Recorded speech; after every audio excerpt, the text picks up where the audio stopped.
काकी का जीवन बहुत बड़े संकट में था और हमारे घर पे जो रोहिणी काकी है वो रोहिणी काकी नहीं बल्कि असल पूतना थी। और इसका तात्पर्य ये कि गोकुल पर से जो संकट वो अब तक टला नहीं। सत्य का नंद, संकट तुम्हारे सामने खड़ा है। लला! लला! भैया! पूतना, ये कहाँ ले आई तुम मुझे?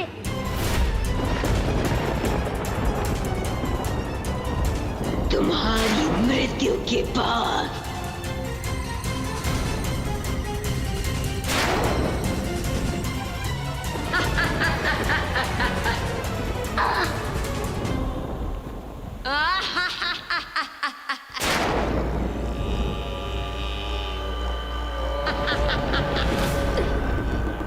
कान्हा, बहुत बार छल किया है तूने मेरे साथ, बहुत बार अपनी मृत्यु से पछताया है तू, किंतु आज नहीं।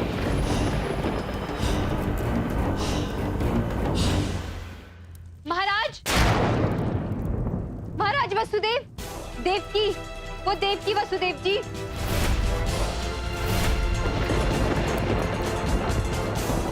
किस जगह का?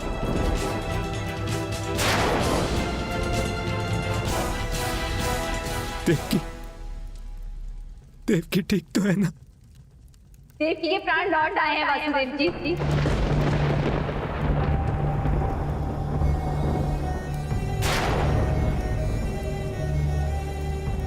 उनके शरीर में हलचल हुई है।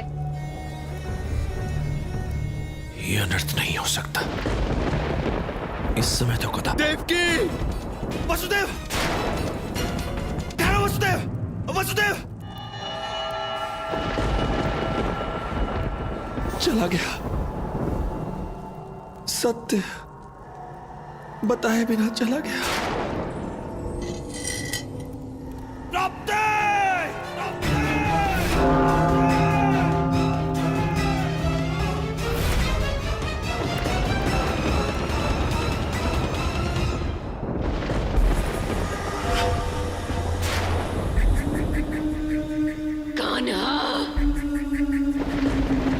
ध्यान से देख, यहाँ से भागने का कोई रास्ता नहीं है। पूतना, मैं भागने का मार्ग नहीं सोच रहा हूँ। मैं तो यह सोच रहा हूँ कि मेरी मैया यहाँ कैसे आएंगी। अब ना तो तू यहाँ से बाहर जा पाएगा और ना ही कोई यहाँ तक आ पाएगा। आज ना तो तुझे तेरी मैया बचा पाएगी और ना ही तेरी कोई माया। माया? कौन सी माया पूतना?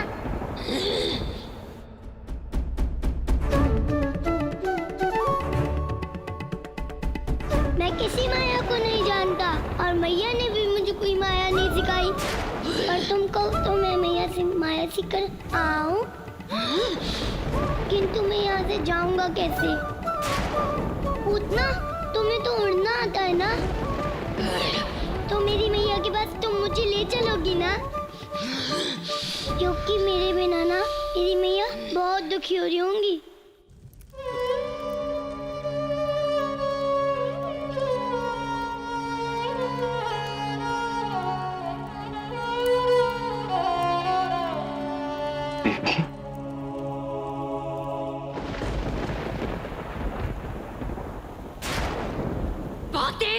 बातें, इस बालक की बातें तो समाप्त ही नहीं होती। चलिए कान्हा, तूने अपनी बातों में उलझाकर कई बार चल गया है मेरे साथ। आज पुनः तू अपनी बातों में उलझाकर मेरे साथ चल करना चाहता है। नहीं नहीं पूतना, मैं तो जब बातें नहीं करता ना तो गोकुलवासी दुखी हो जाते हैं, इसलिए मैं इतनी बातें करता हूँ। यदि मैं इतनी बातें नहीं करूँ तो मैया मुझे माखन ही खिलाती रहती है। कान्हा, इस घड़ी में भी तुझे अपनी मैया की सूझ रही है। मृत्यु तेरे सामने साक्षात खड़ी है।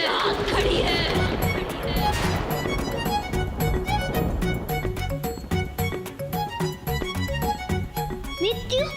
अभी तो तुमने कहा कि तुम पूतना। देखो, एक बार तय कर लो कि तुम मृत्यु हो या पूतना। देखो मैया पूछ गई तो मुझे बताना पड़ेगा ना कि मैं किसके साथ था, मृत्यु के साथ या पूतना के साथ।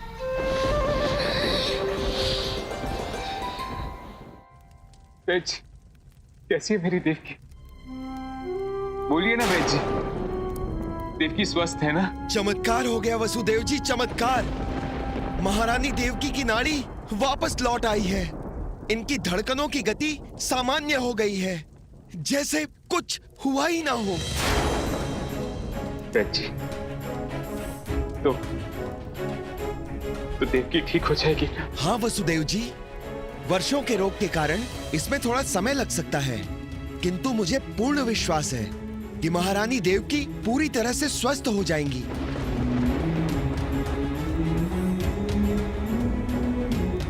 धन्यवाद वैद जी।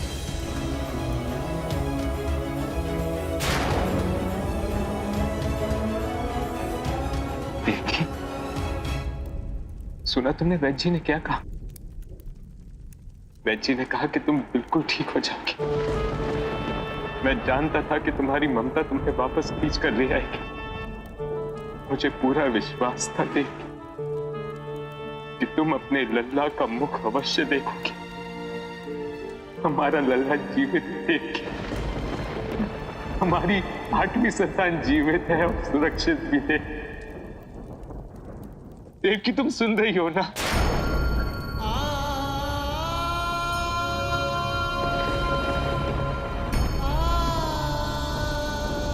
देवकी, देवकी, तुम मेरी बातों को सुन रही हो? मैं जानता हूं कि तुम मेरी बातों को सुन रही हो देवकी। कान्हा, तुझे अपनी मैया को कुछ बताना नहीं पड़ेगा, क्योंकि बताने के लिए तुम जीवित नहीं बचोगे। शुभ शुभ बोलो पूतना, क्योंकि मैया कहती है ऐसी शुभ बातें नहीं करनी चाहिए, क्योंकि हमारा जीवन अमूल्य होता है।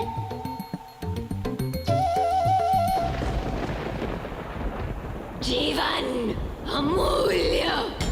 हाँ कान्हा, तुम्हारा जीवन बहुत अमूल्य था। जानते हो क्यों? क्योंकि तुम्हारा जन्म ही हुआ था मेरे हाथों मरने के लिए। तुम्हारे हाथों? किंतु मैया तो कहती है जीवन और मरण सदैव भगवान के हाथों में होता है, और मैया तो सदैव सच्ची बोलती है। अर्थात तुम झूठ बोल रही हो पूतना।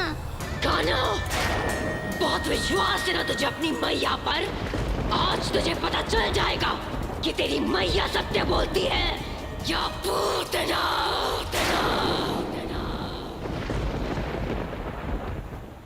प्रभु, हमें चिंता हो रही है प्रभु।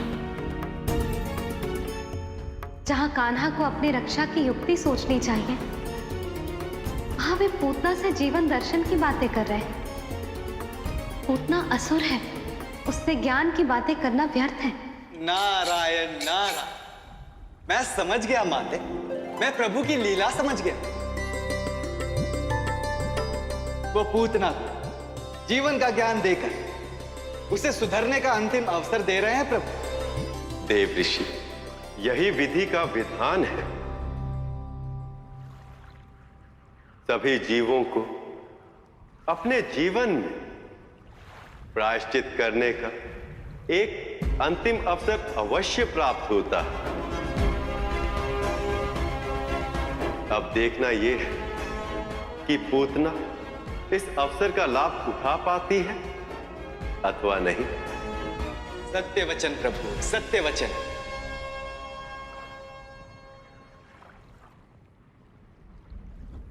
सच सुन के तुम इतना क्रोधित क्यों जाती हो पूतना? मैया कहती है हमें क्रोध नहीं करना चाहिए, क्योंकि जो क्रोध करता है उसकी मृत्यु समय से पहले ही हो जाती है। पित्ते भर का बालक और मुझे ज्ञान देगा? मैं जानती हूँ तू ऐसे चुप नहीं बैठेगा। तुझे चुप करने का केवल एक ही मार्ग है, तेरी मृत्यु। और आज पूतना तुझे ऐसी मृत्यु देगी कि आने वाले समय में पूरा संसार पूतना को स्मरण रखेगा।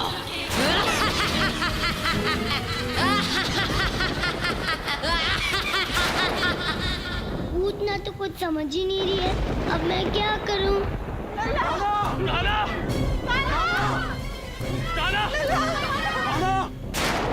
लल्ला, जब संकट से बचने का कोई मार्ग न हो तो हमें ईश्वर से प्रार्थना करनी चाहिए, क्योंकि ऐसे समय में केवल ईश्वर ही हमारी सहायता कर सकते हैं।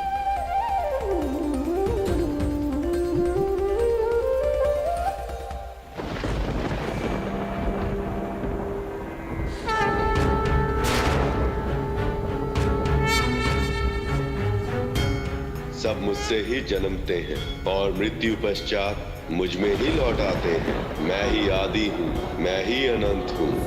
इस जगत में केवल मैं ही सर्वथा सत्य हूँ।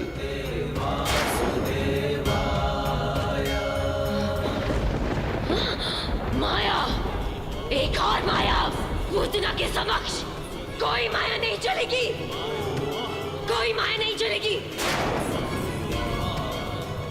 कान्हा, तेरी माया और तेरे जीवन दोनों का अंत कर देगी ये पूतना। माता, माता,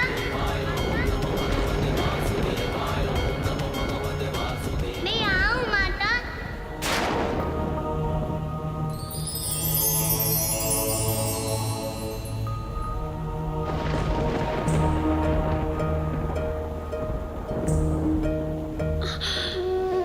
लल्ला, लल्ला तुम कहाँ थे?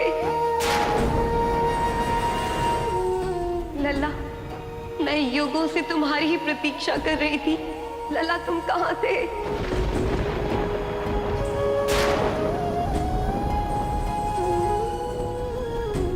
लल्ला, आओ, मेरे पास आओ। युगों युगों से ममता की प्यासी अपनी माता रत्नबाला के हृदय से आके लग जाओ मेरे लल्ला। अब एक क्षण की भी देरी मत करो लल्ला, आओ।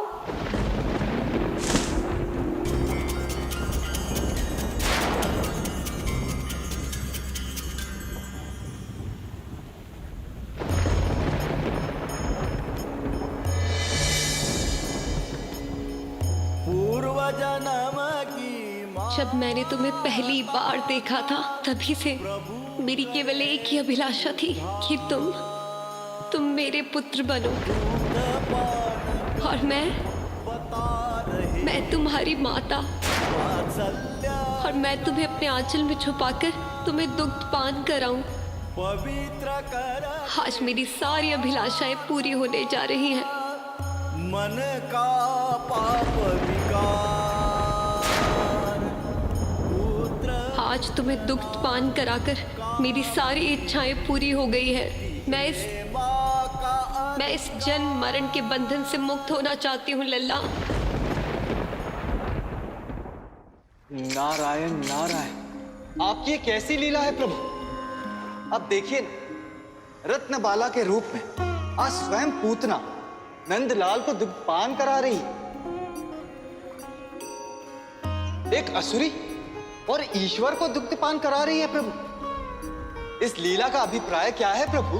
देव ऋषि, ईश्वर, असुर, देव या मनुष्यों में कोई भेदभाव नहीं करते हैं,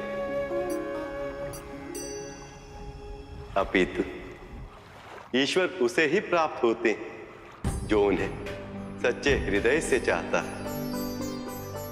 रत्नबाला के रूप में पूतना की यह अंतिम इच्छा थी कि वह वामन अवतार कान्हा को दुग्ध पान कराना चाहती थी।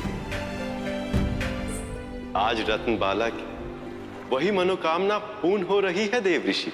किंतु प्रभु, इससे पूतना को क्या लाभ होगा? देवी, जब एक माता का मन पाप और विकार से भर जाता है, तब एक पुत्र का धर्म है कि वह अपनी माता को सभी विकारों से मुक्त करे। आज कान्हा केवल पूतना का दुग्ध पान ही नहीं कर रहे हैं, अपितु साथ ही साथ वह पूतना की सभी असुरी शक्तियों को ग्रहण भी कर रहे हैं।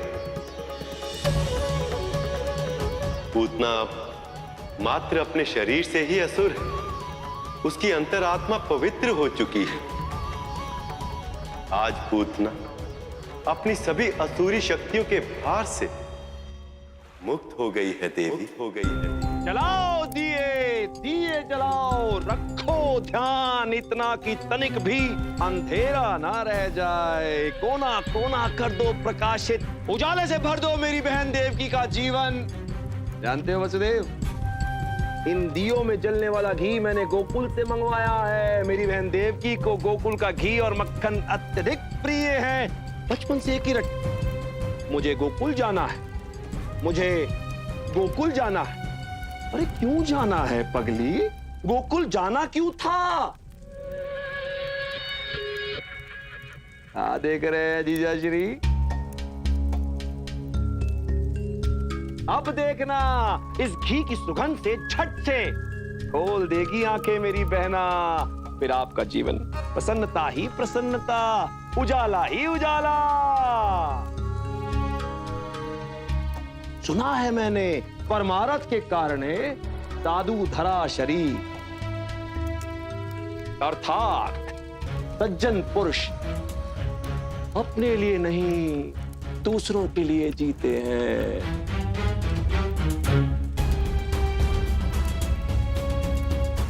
इन दीपकों की तरह जो अपने लिए नहीं जलते अपितु दूसरों को उजाला देते हैं। वैसे ही जीजा श्री मैंने आपके जीवन को भी जगमग जगमग जगमग कर दिया। अपनी पत्नी के इस अभागे भाई पर थोड़ा सा ध्यान दो। बताओ ना, कहाँ है आपका 8वां पुत्र?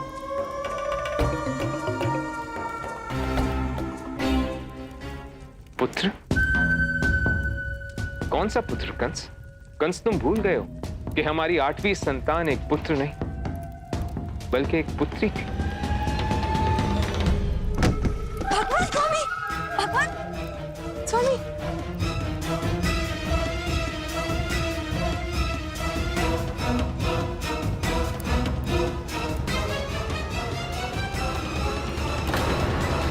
जानता था वसुदेव कि तुम यही कहोगे,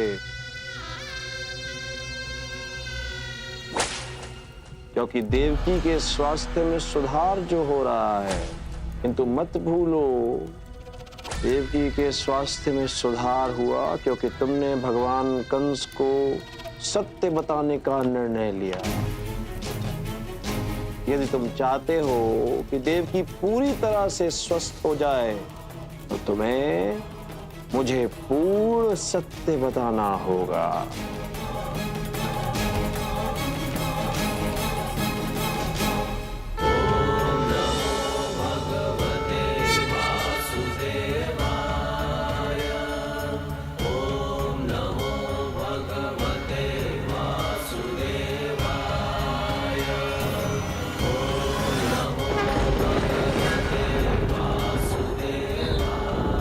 कैसी माया थी?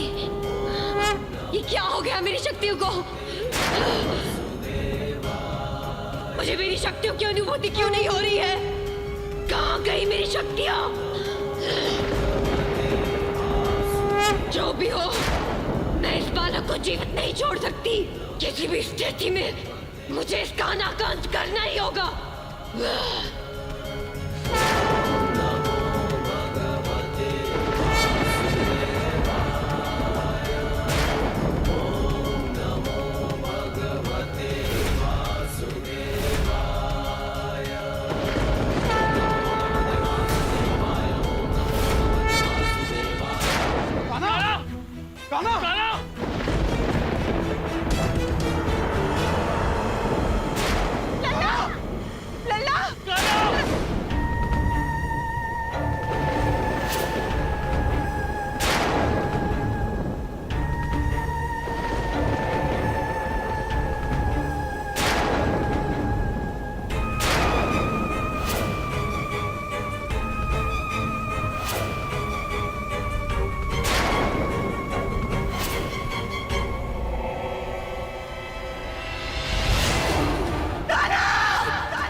भैया